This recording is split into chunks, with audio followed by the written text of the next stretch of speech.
UP के मेरठ से एक ऐसी वारदात सामने आई है जिसने पति पत्नी के रिश्ते को तार तार कर दिया है। यहाँ एक पत्नी ने अपने बॉयफ्रेंड के साथ मिलकर पहले अपने पति को मौत के घाट उतारा, फिर उसकी लाश के 14 टुकड़े किए। उन टुकड़ों को अपने बॉयफ्रेंड की मदद से ड्रम में भरा और फिर सीमेंट से सील कर दिया। इसके बाद दोनों आरोपी पहाड़ों में घूमने निकल गए। मेरठ में कत्ल की इस घटना से पूरे इलाके में सनसनी फैल गई। कत्ल की इस पूरी वारदात को कैसे अंजाम दिया गया और इसका खुलासा कैसे हुआ, इस वीडियो में जानेंगे। नमस्कार, मैं हूं दिव्या कोटर और आप देख रहे हैं टीवी 9 डिजिटल। यूपी के मेरठ में रहने वाली मुस्कान शादीशुदा थी। उसका पति मर्चेंट नेवी ऑफिसर था। वो लंदन में रहता था, लेकिन मुस्कान का कहीं और अफेयर शुरू हो गया। मुस्कान को साहिल नाम के लड़के से प्यार हो गया। मुस्कान का पति ये बात जानता था कि उसकी पत्नी का किसी और के साथ अफेयर है। पुलिस के मुताबिक मुस्कान के मृत पति सौरभ ने डिवोर्स भी फाइल किया था, लेकिन मुस्कान उसे रास्ते से हटाना चाहती थी। मुस्कान शायद ये बात जानती थी कि उसके पति सौरभ के रहते उसका बॉयफ्रेंड कभी भी पूरी तरह से उसका नहीं हो सकता। इसलिए मुस्कान और उसके बॉयफ्रेंड ने मिलकर सौरभ के साथ एक तारीख चुनी। मुस्कान को पता था कि उसका पति सौरभ उसकी बेटी का जन्मदिन मनाने के लिए भारत जरूर आएगा, और वो दिन भी आया जब सौरभ भारत आया। 24 फरवरी को सौरभ अपनी 6 साल की बेटी का जन्मदिन मनाने भारत आया था, लेकिन उसकी पत्नी मुस्कान उसकी मौत की पूरी प्लानिंग अपने बॉयफ्रेंड के साथ तय कर चुकी थी। पुलिस की शुरुआती जांच के मुताबिक आरोपी पत्नी ने अपने प्रेमी के साथ मिलकर पहले अपने पति को नींद की गोली दी। इसके बाद उन्होंने चाकू से उसकी हत्या कर दी। वो इतने पर ही नहीं रुके। उन्होंने पहले शव के टुकड़े किए और फिर उसे एक ड्रम में डालकर सीमेंट से सील कर दिया। यही नहीं, मुस्कान लगातार अपने पति के मोबाइल से उसके परिवार वालों को कॉल और मैसेज भेज रही थी ताकि ये लगे कि वो जिंदा है। लेकिन जब कई दिनों तक पति नहीं दिखा तो परिवार वालों को शक हुआ। मुस्कान को जब लगा कि वो इस झूठ को और ज्यादा दिनों तक नहीं छुपा सकती तो उसने खुद अपने परिवार वालों के सामने अपना गुनाह कबूल किया। इस घटना को लेकर मुस्कान के पिता ने बहुत बड़ा खुलासा किया है। उन्होंने बताया है कि उनकी बेटी खुद उनके पास आई थी और रोते रोते उसने पूरी बात बताई। आरोपी मुस्कान और उसके साथी साहिल को फिलहाल गिरफ्तार कर लिया है। उन लोगों ने 4 मार्च की रात को सौरभ की हत्या की थी। पहले चाकू सीने पर मारा, उसके बाद उसके 15 टुकड़े किए और उसके बाद पानी के ड्रम में रखा और उसके ऊपर से सीमेंट का घोल डाल दिया। इस वक्त मेरे साथ आरोपी मुस्कान के पिता प्रमोद मौजूद हैं। प्रमोद जी, कैसे पता लगा आपको इस पूरे मामले में हत्या के? मेरी बेटी 4 बजे घर पे आई थी 18 तारीख को। उसने ही बताया था। क्या बताया था उसने? किस तरीके से मर्डर किया, क्या बताया?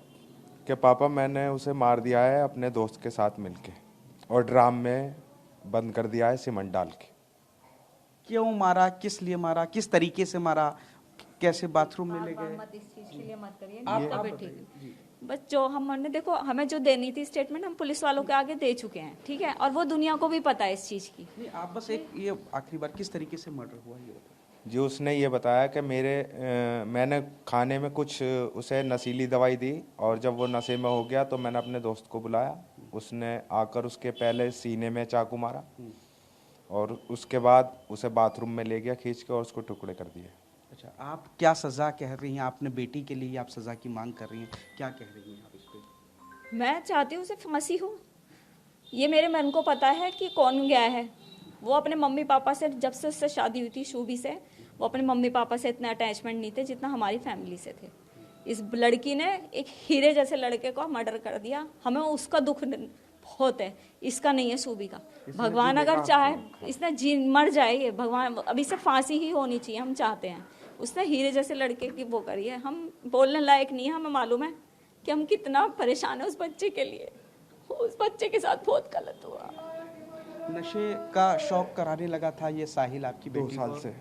2 साल से करवा रहा था उसे नशे। किस तरीके के नशे दे रहा था? इंजेक्शन वाले, सुल्फ जो सिगरेट में पीते हैं भरकर वो, और ड्रग्स भी दे रखी है। वो सब उसमें आ जाएंगे जब हम खुद जानना चाहते हैं कि उसे कौन कौन से नशे दिए, क्योंकि हमारे जैसे खानदान में दूर दूर तक ऐसे कोई काम नहीं हुए। उस लड़की को नशे में ही करवाया है। हम उसे फोर्स करते रहे कि वो हमारे साथ रह ले। उसका आदमी के साथ नहीं रहती थी। वो मतलब अपनी सास के साथ नहीं रहती थी। मैंने उसे फोर्स कहा कि तू हमारे पास रह ले, पीयू को लेके। नहीं मानी। हमने दामाद को भी कहा कि तुम फोर्स करो इसे, हमारे संग रहेगी, हमारी रिगनारी में रहेगी। लेकिन वो उसके प्यार में इतने अंधे थे ना, ब्लाइंड लव करते थे, जैसा वो कहती थी वही करते थे वो। इतना क्यों, कुछ बताया उसने, वजह क्या बताई? वजह ये बताई है जी उसने कि मेरे दोस्त ने मेरे से कहा कि अर्जुन ये रहेगा तो हमें नशे नहीं करने देगा। आप वजह ये बताई है। नशा करने के लिए? हाँ, नशा नहीं करने को मिलेगा अर्जुन ये रहेगा तो। साहिल ने और क्या मुस्कान ने शिमला में जाके शादी भी कर ली थी? ये हमें नहीं पता, ये चीज़ नहीं पता हमें तो जब भी उसने फ़ोन करा शिमला से, अकेले दिखती थी, हम उससे बार बार पूछते थे। हमारी फ़ोन पे सारी चैटिंग भी है कि बेटा सौरभ कहाँ है, सौरभ से क्यों नहीं बात करवा रहे। तो हमसे यूँ कहती थी, मम्मी वो होटल में खाना लेने गए हैं, बाहर पार्टी में गए हैं, नीचे होटल में गए हैं, डिस्को में, इस तरह से कहती थी और हमें टरका देती थी। तो अब आपने उससे किस तरीके से पूछा, शक कहाँ से हुआ आपको, और पुलिस के पास आप खुद ही लेकर के गई? शक नहीं हुआ, ये आके जब ये 18 तारीख को ने 12 बजे हमें फ़ोन करा, वीडियो कॉल करी अपनी बेटी से बात करने के लिए कि मम्मी बेटी से बात करवा दो। मैंने पीहू से बात करवाई तो ये रोने लगी उसके बात करते करते। मैंने कहा बुलबुल वो शुभी कोई सौरभ से लड़ाई हुई है बेटा, क्या बात है बता, हम दोनों को समझाएंगे, तू भी आ जा, सौरभ को भी लिया। तो उसने कहा कि हाँ मम्मी हुई है, मैं आपको आके बताती हूँ। मैंने कहा आ रही है? कह रही हाँ। तो हमारी जब 12-1 बजे बात हुई थी तो ये 4 बजे आई, इन्हें 4 बजे आके हमें बताया कि मैंने ऐसे ऐसे कर दिया। पहला चाकू किसने मारा आपको बताया? पुलिस के मुताबिक मुस्कान ने पहला चाकू मारा। उसने ये नहीं बोला, हमें ये नहीं पता, उसने नहीं बोला, बस उसने ये बोला है कि मैंने पहला चाकू उसके सीने में मारा था, उसके बाद हम घसीट के उसे वहाँ ले गए थे, फिर उसका गला काट दिया। अच्छा, ये बोला। ड्राम पहले से लेकर के आए थे? ड्राम बाद में लाए। ड्राम बाद में लाए? बाद में लाए होंगे, ऐसे हमें ये उनकी ड्राम बाद में लाए जो उन्होंने बोला। ये मिस्ट्री की क्या है वो नहीं पता हमें। अच्छा, उसने कुछ बताया कि मर्डर की प्लानिंग पहले से ही कर ली थी, ऐसा कुछ? कुछ नहीं बताया। वो हमसे नहीं बोलती थी ना, 2 साल से वो अलग पड़ी रहती थी। सब जानते हैं कि उसकी बच्ची को हमारी बच्ची कहते हैं सब। हम भी यहाँ पे 1.5 साल से अभी शिफ्ट हुए हैं, हम पहले अभी अपने खरीदा है मकान, ये 1.5 साल हो गया खरीदे हुए। तो यहाँ पे सब पीयू यहाँ रहती है तो वो हमारी बेटी समझते हैं, वो भी नहीं आती यहाँ पर। साहिल रोजाना उसके घर जाता था? ये हमें नहीं पता, ये उसके मकान मालिक और कोई बता सकता है जब उसके घर में कौन आ रहा है। हम नहीं जाते थे उसके घर में, जब बच्चा कोई हमसे मतलब नहीं रख रहा। उन्हें शादी अपनी मर्जी से करी, वो हमारे साथ रह नहीं रही, अकेले रहना चाहती है, तो हम उससे ज्यादा क्यों बोले। तो ये नशा कब से कर रही थी, लगभग कितने? ये सौरभ जब से गए हैं तब से करने लगी होगी। सौरभ 2 साल से गए हैं, 2 साल से तब से करने। अच्छा, इसने बताया कि हत्या के बाद कोई पछतावा इस मुस्कान को? नहीं है वो, बस यूँ कह रही है मेरे से प्यार बहुत करता था। अच्छा, लेकिन पछतावा नहीं मारने का? राक्षस है, राक्षस है, और नशे ने राक्षस बना दिया उसे, नशे ने बनाया है, ऐसी नहीं थी। मुझे माइंड डिस्टर्ब लग रहा है अपनी बेटी। और हाँ, वो पागल लग रही है दिमाग से, नशे से पागल हो गई, क्योंकि वो अजीब अजीब बातें कर रही है। वहाँ पे पुलिस थाने में बोल रही थी कि किसने मरवाया, मेरे माता ने मरवाया, माता माता बोल रही है मेरे पे, माता कान में कह के गई मार दो। अजीब अजीब सी बातें कर रही है, पता नहीं वो नाटक कर रही है या पागल हो गई है नशे से, वो तो केवल मेडिकल रिपोर्ट ही बता पाएगी। आप अपनी बेटी को गुनहगार मानते हैं? हाँ जी, पूरा उसे जीने का हक ही नहीं है। फांसी देनी चाहिए ऐसा। नहीं, हक नहीं है उसे जीने का। नहीं, फांसी मिलनी चाहिए कोर्ट से। मैं कहती हूँ इस बात को लिए, मैंने उसे पैदा करा है कि मिलनी चाहिए उसे, फांसी ही मिलनी चाहिए। एक बच्चा गया है, किसी का जवान बच्चा, मेरा बच्चा भी जाएगा तो मैं भी दुनिया इधर से उधर कर दूंगी। उसकी माँ, उसका भाई जो भी कर रहा है सच कर रहा है, सही कर रहा है। उस लड़की को मरवा देना चाहिए, नहीं रहना चाहिए उसे। मुस्कान के पिता ने बताया कि जब उन्हें इस वारदात के बारे में पता चला तो उन्होंने खुद पुलिस को फोन कर पूरे मामले की जानकारी दी। सूचना मिलते ही पुलिस ने तुरंत कार्रवाई की और जब मकान की तलाशी ली गई तो ड्रम पर नजर पड़ी। ड्रम को खोलने के लिए पुलिस ने ड्रिल मशीन का इस्तेमाल किया और जैसे ही ड्रम को काटा गया अंदर सौरभ का शव बरामद हुआ। शव को देखकर पुलिस भी चौंक गई। शव को पोस्टमार्टम के लिए भेज दिया गया। मामले पर पुलिस ने क्या कुछ कहा ये भी सुन लीजिए। अपने घर चला जाता था, वहाँ से खाना पीना लेके चला आता था। ये वहाँ से लेके आया कोफ्ता में जब लेके आया तो उसने सर्व करने के लिए बोला, सर्व कर दो। रात के 8-9 बजे के आसपास की बात है। इसने उसमें ये एंग्जाइटी जो दवाई थी इसने मिक्स कर दी। मिक्स करने के बाद इसको खाना परोस दिया।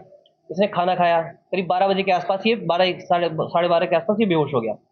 बेहोश होने के बाद इसने साहिल को बुलाया। साहिल आया है वहाँ पे, रात में करीब 1 बजे के आसपास साहिल पहुँचा है।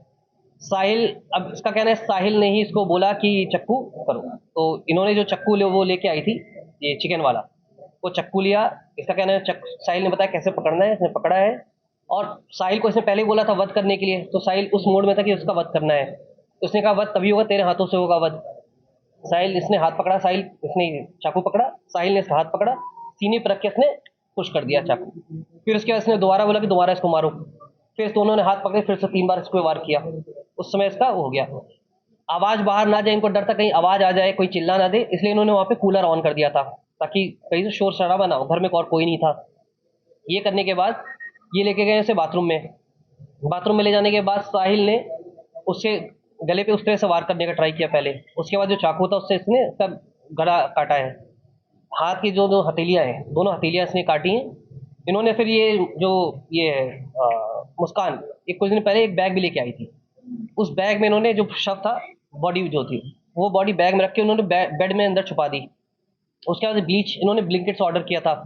ब्लीच से पूरे घर 10 किलो के आसपास ब्लीच मंगवाया था। पूरे घर की सफाई की इन्होंने रात में ही। शव के 3 थे, एक तरह से ये गर्दन थी, 2 हाथ थे, बस ये 3 थे, बस 3 या मतलब 2 ही एक तरह से मानोगे इसमें। और उसके बाद इन्होंने क्या किया कि जो साहिल है उसने जो ये इसकी गर्दन मतलब वो था धड़, ये सिर और हाथ एक बैग में पैक करके अपने घर लेके चला गया 3 बजे के आसपास। मुस्कान भी इसके साथ घर चली गई। घर पे साहिल जो ऊपर अकेले रहता था, किसी को पता नहीं चला, रात में वहां पे अकेले सोई है। उसके बाद सुबह इसका कहना था कि साहिल ने इसको बताया कि सजेस्ट किया कि तुम एक काम करो, सीमेंट, ड्रम और कुछ रेत खरीद लो। ये उस बात को लेके 9 बजे निकली है घर से। शाहजहां रोड पे इसने फिर कुछ सीमेंट की बोरियां खरीदी हैं।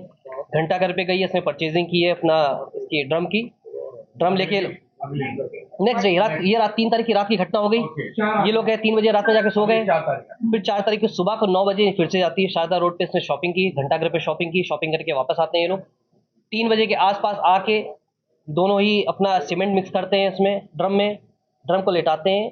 उसके बाद जो धड़ मतलब ये सिर और ये हाथ था, ये वापस लेके आते हैं ये लोग। बॉडी को सरका के बेड से निकाल के उसको सरका के उसमें सरकाते हैं ड्रम के अंदर। ड्रम को खड़ा करते हैं, उसमें हाथ डालते हैं, उसके बाद उसको पैक कर देते हैं। सील पैक करने के बाद ये साहिल ने बताया ये। तो उसके बाद इसके बाद ये लोग उसको खड़ा करते हैं। उसके बाद ये लोग एक दिन जिस दिन रात में थे, इन्होंने प्लानिंग कर रखी थी यहाँ से जाने की शिमला।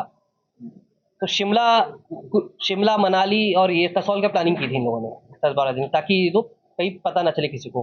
कमरे में ये लोग ड्रम रख देते हैं, सीमेंट से पैक कर देते हैं, ताला मारते हैं। ये घर पे कॉल करते हैं, अपने बताते हैं कि मैं जा रही हूँ सौरभ के साथ। ये बताती है सौरभ के साथ मैं जा रही हूँ ये शिमला कुछ दिन तक। और सौरभ के फ़ोन पे फ़ोन आ रहे थे, तो उसने उस फ़ोन से सबको मैसेज कर दिया कि मैं मुस्कान के साथ शिमला मनाली जा रहा हूँ। इसके बाद जो भी कॉल आता थी रिप्लाई नहीं कर रही थी, केवल मैसेज से कर रही थी। शिमला के बाद ये लोग 3 दिन बाद गए मनाली के बाद ये लोग गए हैं 11 तारीख को कसौल के बाद ये लोग वापस आए हैं। परसों आए थे 17 तारीख को रात में करीब 9 बजे के आसपास आए, और वो उसके घर पे चले गए थे। साहिल के घर पे रुक गया, तो साहिल के घर पे ही रुकी है रात में। इस बीच इसकी जो बच्ची थी वो लगातार पापा से मिलना, उसका कॉल करती थी, पापा से मिलना है मुझे, पापा से बात करनी है। तो उस समय बोलती थी पापा भी बिजी हैं, कहीं हैं। 18 तारीख को जब वापस आई है तो इसकी बेटी ने इसे कन्फ्रंट किया कि पापा कहाँ हैं, पापा से मुझे मिलना है। तो ये उस समय तक इसको कोई दुख नहीं था। 18 को इसका कहना है जब देख के थोड़ा सा इमोशनल हो गई।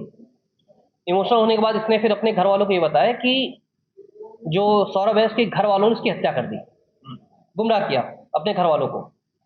इसके बाद इसके फादर ने, उसके घर वालों ने कहा कि नहीं, कोई माँ बाप अपने बेटे की हत्या नहीं करेंगे। तो थोड़ा पुश किया इसको, थोड़ा सा इसको कन्फ्रंट किया उसके, फिर तब इसने एक्सेप्ट कर लिया कि मैंने ही मारा है और पूरी प्लानिंग बताई। उसके बाद जो इनके घर वाले हैं, तब तक हम लोग सूचना मिल गई थी कि वहाँ पे एक हत्या की सूचना है, वहाँ पे बदबू भी आ रही थी। तब तक ये घर वाले भी हम लोगों ने इनको बुलाया, तो ये लोग पूरे घर वाले इनको थाने पे लेके चले आए थे। इनको वहाँ से पूछताछ में इसने बताया कि मेरा बॉयफ्रेंड था। बॉयफ्रेंड को जब लेके आया एक साथ, जब इन दोनों से पूछताछ की गई तो इन दोनों पूरी ये स्टोरी कंप्लीटली बता दी। हालांकि ये कोई पहला मामला नहीं है जब इस तरह की घटना को अंजाम दिया गया हो। इससे पहले भी कई मामले सामने आए हैं जिसमें हमने देखा है कि कातिल ने मर्डर लाश के टुकड़े को फ्रिज में छुपाया हुआ है। बहरहाल मेरठ की इस वारदात इलाके में चर्चा का विषय बनी हुई है। पुलिस अब मामले में आगे की कानूनी कार्रवाई कर रही है और ये पता लगाने की कोशिश कर रही है कि हत्या की इस साजिश में और कौन कौन शामिल था। इस वीडियो में फिलहाल इतना ही।